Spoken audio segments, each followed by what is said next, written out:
ETF index mutual funds నేర్చుకుని stock మార్కెట్లో రాణించాలనుకుంటున్నారా? వెంటనే ఈ నెంబర్కి కాల్ చేయండి. నమస్తే, welcome back to Suman T. Present మనతో పాటు ఉన్నారు పబ్లిక్ స్పీకర్ రజనీ రామ గారు. నమస్తే మ్యామ్. నమస్తే నాన్న.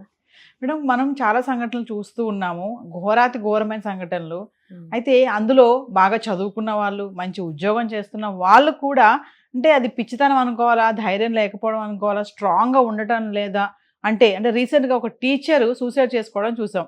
అతను నన్ను బ్లాక్మెయిల్ చేస్తున్నాడు, నా వీడియోలు పెడతానంటున్నాడు, నా ఫొటోస్ పెడతానంటున్నాడు అని చెప్పేసి, నాన్న సారీ అని చెప్పేసి, నన్ను క్షమించు అని చెప్పేసి చేతి మీద రాసుకొని సూసైడ్ చేసుకుంది. ఒక టీచర్గా పనిచేస్తూ, అంటే ఆ టీచర్గా ఆ జాబ్ తెచ్చుకోవడానికి ఎంత కష్టపడి ఉండొచ్చు, అక్కడ వరకు వచ్చింది అంటే అమ్మాయి. మరి ఎందుకు స్ట్రాంగ్గా ఉండలేకపోతున్నారు? ఒక మగాడి కోసము అతను ట్రాప్లో పడి, అతనికి పెళ్ళయిందని తెలిసి బ్లాక్మెయిల్ చేస్తున్నాడు అని చెప్పేసి, అంటే ఇక్కడతో నా లైఫ్ అయిపోయింది అని అనుకుంటే అయిపోయింది. నిజంగా అక్కడతో ఆ అమ్మాయి లైఫ్ అయిపోయినట్టేనా? ఎందుకు ధైర్యంగా ఉండలేకపోతున్నారు అంటే? ఆ పెళ్లిగాని అమ్మాయి అంటున్నారు కదా మీరు. ఫస్ట్ విషయం ఏదైనా సరే చాలా థ్రిల్లింగ్గా ఉంటుంది వాళ్ళకి, ఎమోషనల్గా కూడా బాగా కనెక్ట్ అవుతారు. అదే అక్కడ జరుగుతున్న ఏమంటారంటే మైనస్ అనుకోవాలా, లేకపోతే మన మన లూజ్ పాయింట్ అనుకోవాలా, ఏదైనా ఇంకా అదే. ఇప్పుడు అబ్బాయి, ఈ అమ్మాయి కూడా పెళ్ళి అయ్యింది అయితే అక్కడ విషయం ఇంకోలా ఉండేది. ఈ అమ్మాయికి పెళ్లి కాని అమ్మాయి, అతనేమో పెళ్ళి అయిన అతను. మరి ఈ అమ్మాయికి పెళ్ళి అయిన అతనితో మనకి ఎఫ్ఐఆర్ ఏంటి అనేది జ్ఞానం ఈ అమ్మాయికి ఉండాలి. లేట్గా తెలిసింది అని అంటున్నారు. లేట్గా తెలిసినప్పుడు, నీకు ఉపాధ్యాయ వృత్తిలో ఉన్నప్పుడు నీకు ఎంతో పరిజ్ఞానం ఉంటుంది. వయసు చిన్నదైనా నువ్వు ఉద్యోగం చేసినప్పుడు 25 ఏళ్ళు 30 ఏళ్ళ మధ్యన నీ వయసు ఉన్నప్పుడు నీకు అంత మాత్రం పరిణితి లేదా, అంత మాత్రం నీకు విచక్షణ అనేది లేదా? ఇప్పుడు ఒక టీచరే విచక్షణని కోల్పోతే పిల్లలకి ఏమి బోధిస్తారో వీళ్ళు?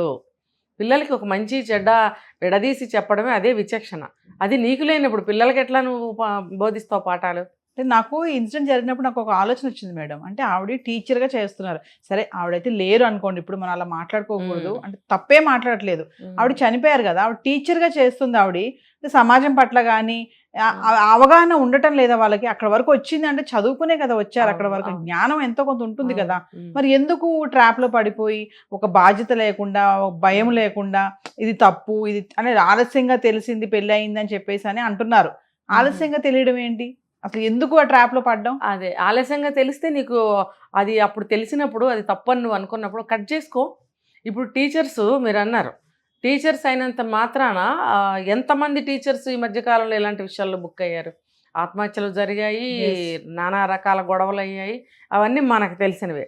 ఇక్కడ ఏంటంటే ఆ టీచర్ వృత్తి అది వేరు, ఇది మా మనసుకు సంబంధించింది, మా పర్సనల్ లైఫ్ అని అనుకుంటున్నారు వాళ్ళు.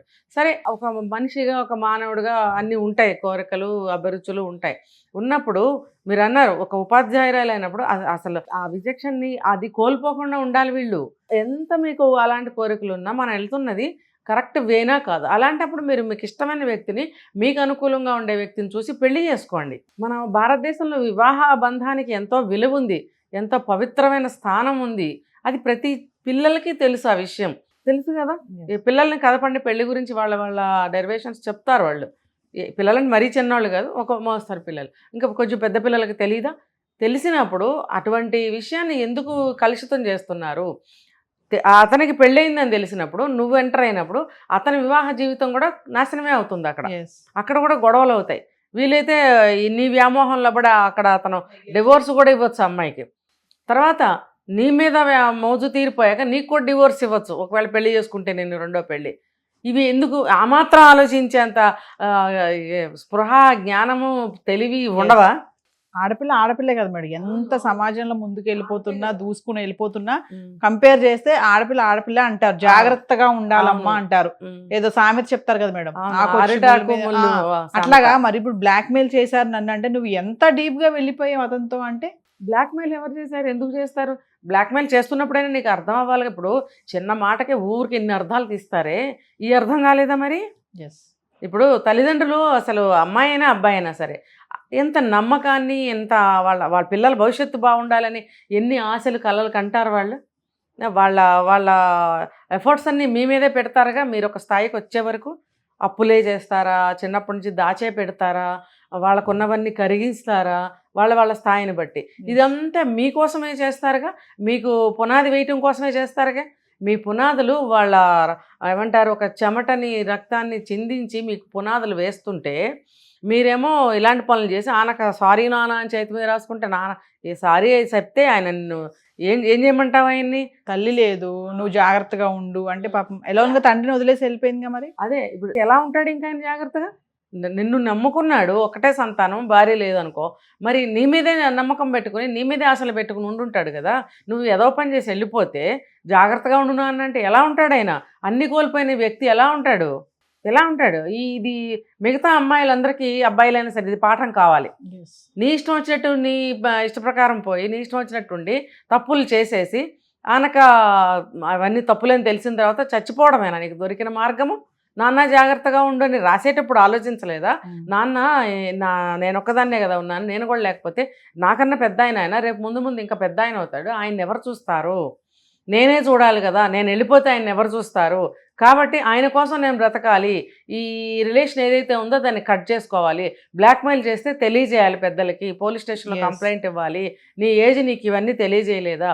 ముఖ్యంగా చాలామందికి ఎటువంటి జాబ్ చేసినా కూడా లా అండ్ ఆర్డర్ అసలు తెలియదు, చట్టం తెలుసుకోరు, సెక్షన్స్ తెలుసుకోరు, మనకి ఏమేమి చట్టాలు మనకు అందుబాటులో ఉన్నాయి, మనకు ఉపయోగపడతాయనే మినిమం నాలెడ్జ్ అని వాళ్ళు తెలుసుకోవట్లేదు. ఇవన్నీ కూడా తప్పులే. చదువు ధైర్యాన్ని ఇవ్వట్లేదు మేడం. ఎన్నో చెప్తున్నారు కదా ఆడవాళ్ళకి ఏమైనా ధైర్యం కాదు నవీనా, గుడ్డిగా చదివేస్తున్నారు. గుడ్డిగా చదివేసి ఒక జాబ్ తెచ్చేసుకుని అందులో ఒక ఫ్లోలో వెళ్ళిపోతున్నారు. జాబ్లోకి వెళ్ళిన తర్వాత రకరకాల విషయాలు వాళ్ళ కళ్ళ ముందు డ్యాన్సులు చేస్తుంటే వాళ్ళు తాళలేక వాటికి కమిట్ అయిపోతున్నారు. బాగున్నవాళ్ళు బాగున్నారు, పోయేవాళ్ళు పోతున్నారు. ఇప్పుడు ఎంతెంత చదువులు చదివిన వాళ్ళు కూడా ఒక ఎంటర్టైన్మెంట్ కోసం వెళ్ళి, ఒక ఎంజాయ్మెంట్ కోసం వెళ్ళి ఏదో ఒక విధంగా చనిపోయిన వాళ్ళని ఎంతమందిని చూస్తున్నాం మనం. ఈ మధ్యకాలంలో మనం చాలా విన్నామా లేదా? పేర్లు మనం చెప్పుకోవద్దు, ఎన్ని జరిగినాయి అంటే అది బాధ్యత లేనితనమే కదా. నువ్వు మంచి అబ్బాయివి, బాగా చదువుకున్నావు, బ్రహ్మాండంగా జాబ్ చేస్తున్నావు, బోల్డ్ సంపాదిస్తున్నావు, తల్లిదండ్రులకు అన్ని బాగా చూస్తున్నావు, కానీ నీకు అక్కడ ఒక బాధ్యత లేనప్పుడు నువ్వు ఓకే అది కూడా నేను వెనక్కి తీసుకుంటా. నీకు కూడా ఒక ఎంజాయ్మెంట్ కావాలి, ఒక ఆనందం కావాలి, ఎంటర్టైన్మెంట్ కావాలి అన్నప్పుడు అది కూడా నువ్వు సేఫ్ మార్గాన్నే చూసుకోవాలి. నేను అడవిలోకి వెళ్ళి పులిని షూట్ చేస్తాను, నాకు ఇది ఇష్టం అంటే వెళ్ళి చూడు ఏమవుతుందో. అది ఎంత రిస్కు. తర్వాత జీవితం ఇదైపోయే అవకాశాలు కూడా ఉంటాయి అడవుల్లోకి వెళ్తే. అడవిలోకి వెళ్ళే ముందు నువ్వు ఆలోచించుకోవాలి, నేను ఏదైనా అయితే ఇంటి దగ్గర ఫ్యామిలీ ఏంటి, దాన్ని నేను బాధ్యత అంటాను. ఇక్కడ కూడా ఈ అమ్మాయి జరిగిన విషయం ఇదే. నువ్వు ఒక మగవాడితో అక్రమ సంబంధంలో ఉన్నావు అంటే అది పులికన్నా ప్రమాదమే అంటా నేను. అక్కడ నీకు బాధ్యత లేనితనం, నీకు సమాజం గుర్తు రాలేదు, నీ భవిష్యత్తు గుర్తు రాలేదు, మీ తండ్రికి గుర్తు రాలేదు, ఇదంతా బాధ్యతారాహిత్యమే అంటా నేను. ఒక ఆనందం కావాలి, అవతలవాడు చెప్పే మాయ మాటలు కావాలి, మోజు మాటలు కావాలి. నువ్వు లేనిదే నేను బతకలేను అంటాడు ప్రతివాడు. 10 రోజులు ఎటన్నా వెళ్ళి చూడు శుభ్రంగా ఇంకో దాంతో వెళ్తాడు. లేకుండా నేను బతకలేను అంటావేంటి ఇంక అక్కడ? అది నువ్వు నిరూపించుకో. అంతేగాని అలాంటి మాటలు మాట్లాడినప్పుడు నన్ను బ్లాక్మెయిల్ చేస్తున్నాడని నువ్వెందుకు బాధపడతావు? నీకు అది బ్లాక్మెయిల్ అని తెలిసినప్పుడు అందులోంచి బయటికి రా. నీకు సర్వ హక్కులు ఉన్నాయి, ఎన్నో చట్టాలు ఉన్నాయి, ఎంతోమంది నీకు సపోర్ట్ ఉంటారు. నువ్వు ఎందుకు రావట్లేదు అంటే భయం. ఇప్పుడు వస్తుంది భయం.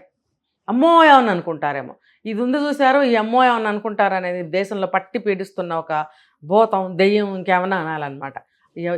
అమ్మో ఏమని అనుకుంటారేమో, వాళ్ళేమనుకుంటారో. మానేసుకోవాలి. మానేసుకుంటే జీవితాలు బాగుంటాయి. Thank you.